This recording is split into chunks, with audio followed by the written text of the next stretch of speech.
I'm very pleased today to stand in behalf of and in support of H.R. 146.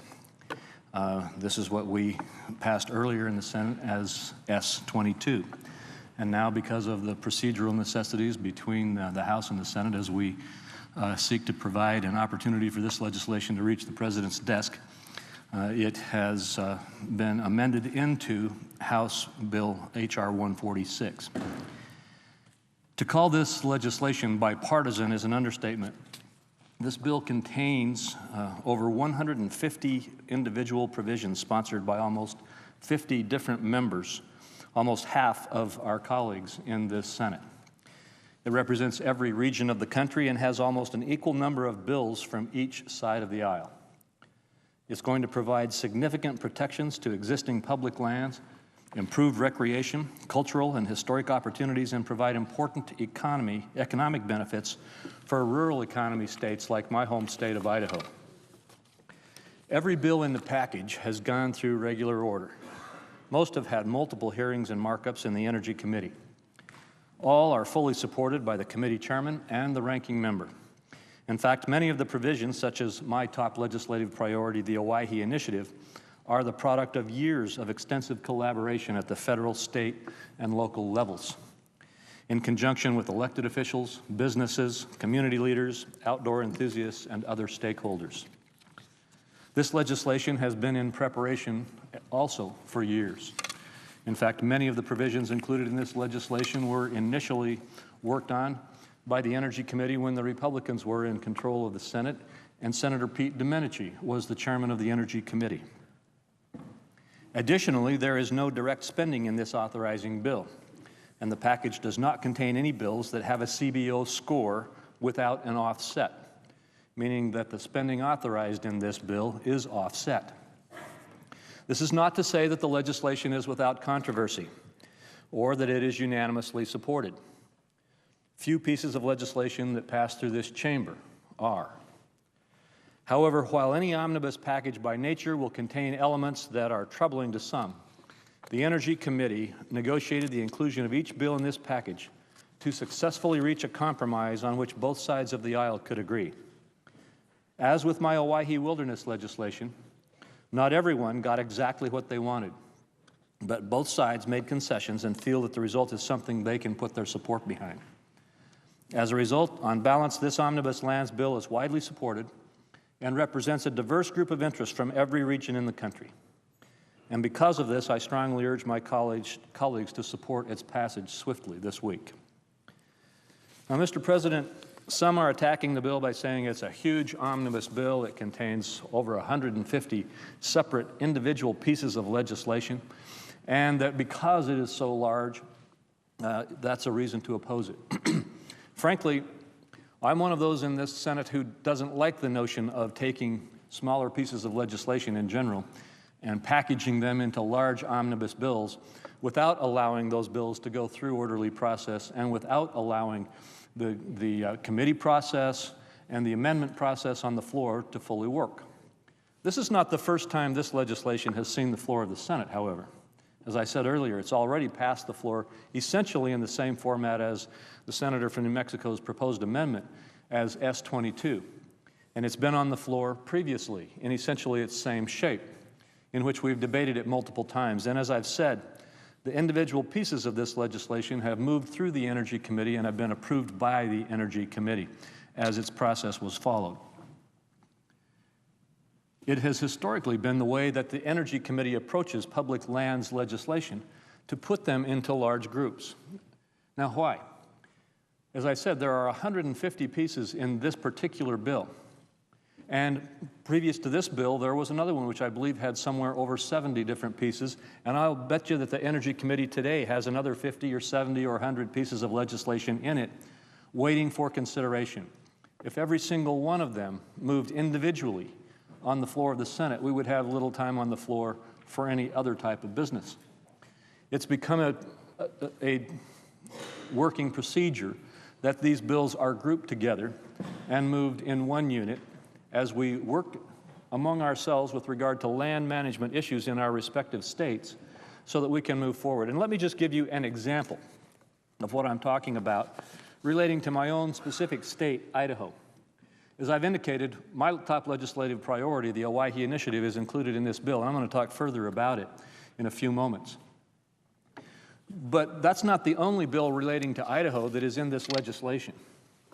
As a matter of fact, there are 5 or 6 bills in this legislation that relate to my home state of Idaho. And let me give you an example of what they are, so you can see why it is that these bills are collected together and moved as one unit.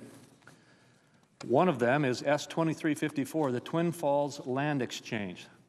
This bill transfers 4 specified parcels of land in Twin Falls, Idaho, from the Bureau of Land Management to the city of Twin Falls, Idaho, for use to support an Auger Falls project, which is a community park and recreation area.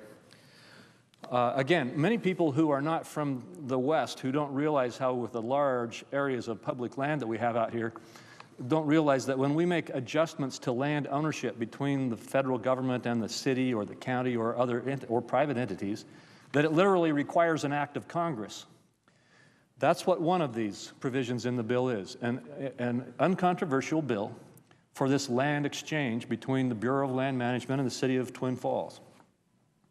Another one is S-262, to rename the Snake River Birds of Prey National Conservation Area as the Morley-Nelson Snake River Birds of Prey National Conservation Area in honor of the late Morley Nelson, who's an international authority on birds of prey and who was instrumental in establishing this conservation area.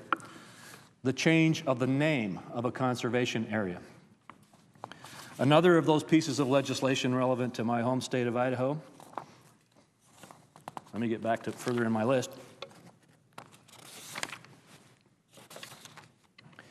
is the boundary adjustment of the Frank Church River of No Return Wilderness, another huge area in Idaho which has been previously, years and years ago, designated as wilderness, where we need to make a few boundary adjustments to include and exclude some specific lands. Another one is S-542, the Snake, Boise, and Payette River System Studies.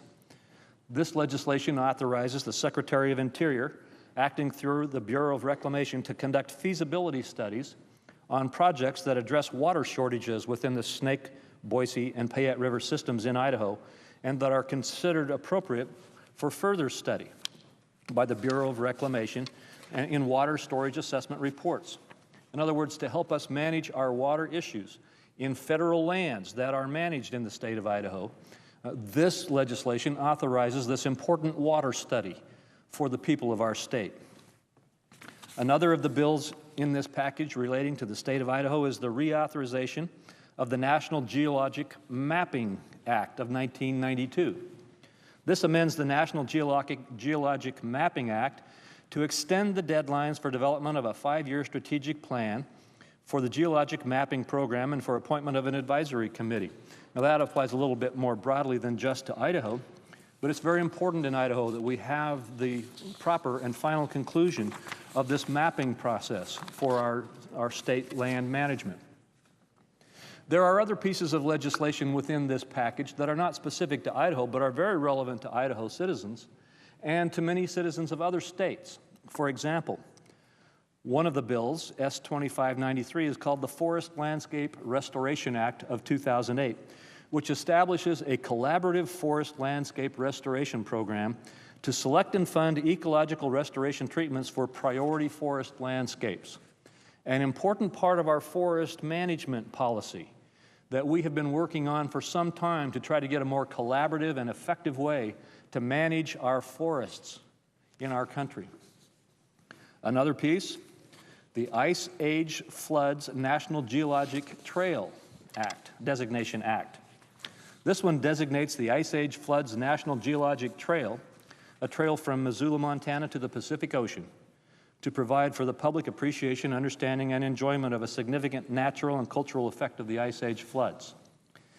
Again, I point these out simply to show the broad variety of the types of land management decisions and acts, legislation, pieces of legislation that are included in this bill, which is being attacked as something that was just thrown together in a haphazard fashion by those who wanted to expand the role of the federal government in controlling the public lands. And I can tell you, in my home state of Idaho, there is a very, very strong resistance to increased reach of the federal government. And the decisions that we've made in supporting these types of legislation have been made in terms of trying to protect and preserve those very kinds of issues. I'll just mention one more. S-2875. This is one that's very important to us in the West, probably not that big of an issue here in the East. It's called the Wolf Livestock Loss Prevention and Mitigation Act, introduced by Senator Tester of Montana. I'm a co-sponsor of it. It authorizes the Secretary of Interior and the Secretary of Agriculture to establish a 5-year demonstration program to provide grants to states and Indian tribes to assist livestock producers with respect to losses that they may occur on federal, state, private, or Indian land, to undertake proactive, non-lethal activities to reduce the risk of livestock loss as a result of predation by wolves. The reason the predation of wolves has become an issue is because under the Endangered Species Act, the wolves have been reintroduced into this area. And there now is a conflict arising as the wolves, frankly, are predators with regard to the livestock. This legislation, in some states where it's not an issue, might be irrelevant. To people in my state, it is a huge issue. Mr. President, the bill continues with issue after issue in other states where senators with the renaming of recreation areas, the adjustment of boundaries, the establishment of water studies, and the like, have been working with land management issues in their states to proceed with rational, well-thought-through policy changes that they and their states support. I don't believe there is a single piece of legislation in this bill that is not supported by the senators from the states in which the land sits, where the legislation impacts it. Now let me just take a few moments while I wait for my colleagues who may want to come and begin bringing up amendments.